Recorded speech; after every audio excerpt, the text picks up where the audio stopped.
নমস্কার, কেমন আছেন সবাই? সৌভাগ্য প্রাপ্তি চ্যানেলে আপনাদের সকলকে আরও একবার অনেক অনেক স্বাগত। আজ আবারও চলে এসেছি নতুন আরেকটি ভিডিও নিয়ে, যেখানে আমি আপনাদেরকে 5টা জিনিস সম্বন্ধে বলবো। সেটা যদি আপনারা প্রায়শই নিজের স্বপ্নে দেখে থাকেন, তাহলে কিন্তু সেটা আপনাদের জন্য নতুন উন্নতির পথ প্রস্তুত করে দেওয়ার ইঙ্গিত দিয়ে থাকবে। কি সেই স্বপ্ন, সেটি বিস্তারিত এই ভিডিওর মাধ্যমে আপনাদের সকলের কাছে তুলে ধরবো। তার আগে অবশ্যই বলে রাখি বন্ধুরা, আমার চ্যানেলটিকে লাইক করবেন, ভালো লাগলে বন্ধুদের সাথে শেয়ার করবেন। এই সংক্রান্ত কোনো জিজ্ঞাসা থাকলে অবশ্যই কমেন্ট বক্সে এসে জিজ্ঞেস করতে পারেন। সাবস্ক্রাইব করে বেল বাটনটা প্রেস করে রাখবেন, যাতে আমি যখনই নতুন কোনো ভিডিও দিই না কেন সেটা সরাসরি আপনার কাছে পৌঁছে যায়। তো চলুন বন্ধুরা, ভিডিওটা শুরু করুন। আমরা কোন সময় স্বপ্ন দেখছি সেটা যেমন অত্যন্ত জরুরি, আমরা স্বপ্নে কি দেখছি সেটাও কিন্তু অত্যন্ত জরুরি। আমাদের স্বপ্ন সত্যি হয় কিন্তু দুটো সময়। এক হচ্ছে ব্রহ্মপ্রহরে দেখা যে স্বপ্ন। ব্রহ্মপ্রহর অর্থাৎ সূর্যোদয়ের ঠিক আগের সময়, যে সময় আমরা স্বপ্ন দেখি তা আমাদের জীবনের সত্যি বলে প্রমাণিত হয়। আমাদের সঙ্গে অত্যন্ত শুভ কিছু ঘটার ইঙ্গিত কিন্তু বহন করে স্বপ্ন। আবার আমাদের সাথে অত্যন্ত কিছু অশুভ ঘটারও কিন্তু ইঙ্গিত বহন করে স্বপ্ন। কিছু কিছু স্বপ্ন আছে যেগুলি আপনি যদি বারবার দেখেন, বুঝবেন শীঘ্রই প্রচুর অর্থ পেতে চলেছেন আপনি। খুদ সম্পদের দেবতা কুবের রত্নভাণ্ডার যেন আপনার জীবনের জন্য খুলে যাবে।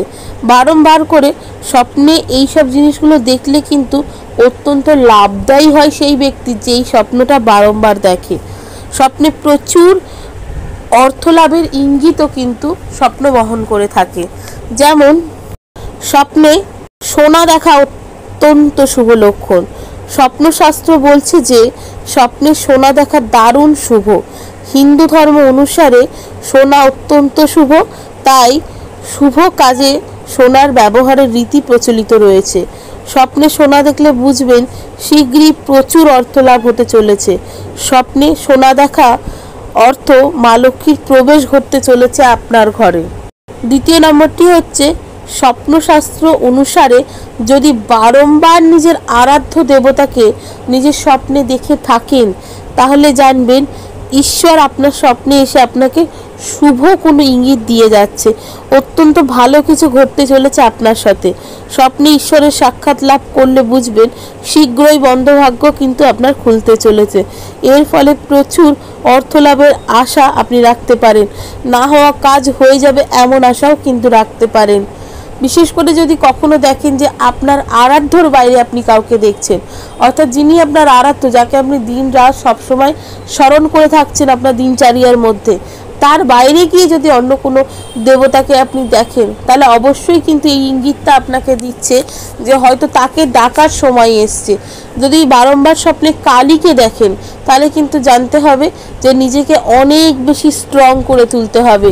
যে কোনো সিদ্ধান্ত খুব ভালোভাবে ভেবে চিনতে একবারে নিতে হবে। এই জিনিসগুলো সবসময় মাথায় রাখবেন বন্ধুরা। নিজের আরাধ্যকে যদি স্বপ্নে দেখছেন, সে তো অত্যন্ত শুভ লক্ষণ। আরাধ্যর বাইরে যাকে দেখছেন, হয়তো সেই দেবতাকে ডাকলে আপনার কোনো কাজ উদ্ধার হতে পারে, কিংবা সেই দেবতাকে স্মরণ করলে আপনার কোনো না হওয়া কাজ, আটকে থাকা কাজ ক্লিয়ার হতে পারে, অর্থপ্রাপ্তি হতে পারে। সেই জন্যেই তিনি হয়তো আপনার স্বপ্নে আসছেন। যদি পারেন, যাকে আপনি আপনার স্বপ্নে দেখছেন তাকে অবশ্যই স্মরণ করার চেষ্টা করবেন। স্বপ্নে যদি কোনো মানুষ বারংবার মন্দির দেখে থাকেন বা যে কোনো ধরনের তীর্থস্থান দেখে থাকেন, তাহলে জানবেন সেটিও কিন্তু অত্যন্ত শুভ লক্ষণ। স্বপ্নে মন্দির দেখলে বুঝতে হবে শীঘ্রই আপনার বাড়িতে কোনো ধর্মীয় অনুষ্ঠানের শুরু হতে চলেছে। স্বপ্নের মাধ্যমে বারংবার যদি মন্দির এবং তীর্থস্থান দেখেন, তাহলে জানবেন সৌভাগ্য লাভ হবে আপনার।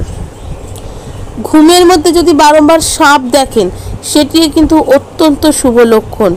স্বপ্নে সাপ দেখলে শীঘ্রই আচমকা কোনো না কোনো অর্থ লাভের সম্ভাবনা তৈরি হয়। হয়তো আপনি চেনেনও না, জানেনও না, এরকম কারোর কাছ থেকে আপনি অর্থ প্রাপ্তি করতে পারবেন। হবে কোনো না কোনো একটা সুযোগ তৈরি হবে। হয়তো আপনার আশা নেই এই অর্থটা আসার, কিন্তু সেই অর্থটা আসবেই। স্বপ্নে যদি বারংবার গোলাপ ফুল দেখে থাকেন, স্বপ্নে যদি বারংবার পদ্ম ফুল দেখে থাকেন, এই দুটোই, পদ্ম ফুল এবং গোলাপ ফুল, উভয়ই কিন্তু অত্যন্ত প্রিয় মা লক্ষ্মীর। তাই এই দুই ফুল স্বপ্নে দেখলেই অত্যন্ত শুভ লক্ষণ বলে জানা যাবে। স্বপ্নে গোলাপ ফুল দেখলে বুঝবেন যে নিজের হারানো কিছু আপনি ফিরে পেতে চলেছেন। আবার স্বপ্নে পদ্ম ফুল দেখলে বুঝবেন খুব তাড়াতাড়ি জীবনে প্রচুর অর্থ উপার্জন করতে পারবেন। তো কেমন লাগলো বন্ধুরা আমার এই ভিডিওটা, অবশ্যই আমাকে কমেন্ট করে জানাবেন। সুস্থ থাকবেন, ভালো থাকবেন, দেখা হবে নতুন আরেকটি ভিডিওতে।